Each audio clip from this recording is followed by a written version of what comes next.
यह कहानी एक सैनिक की है जो वियतनाम में युद्ध के लिए गया था।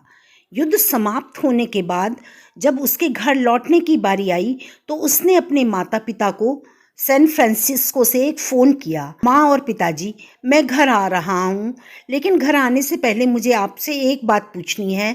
मेरा एक दोस्त है जिसे मैं अपने साथ लाना चाहता हूँ, क्या मैं उसे ला सकता हूँ? बिल्कुल बेटा, यह भी कोई पूछने की बात है।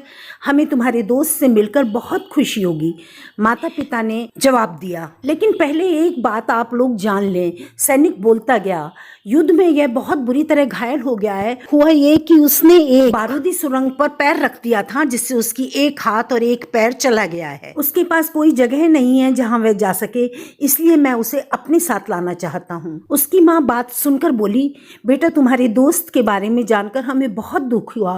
हो सकता है हम उसके रहने के लिए कोई जगह तलाश कर सकें। नहीं माँ, मैं चाहता हूँ कि वह हमारे साथ रहे। लेकिन बेटा, अब पिता ने कहा, तुम समझ नहीं रहे हो कि तुम क्या कह रहे हो। इस तरह का अपाहिज व्यक्ति हमारे लिए कितना बड़ा बोझ होगा।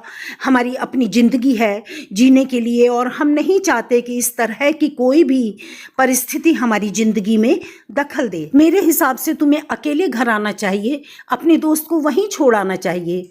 वह अपनी जिंदगी जीने के लिए कोई ना कोई रास्ता निकाल ही लेगा। यह सुनकर उस सैनिक ने फोन रख दिया।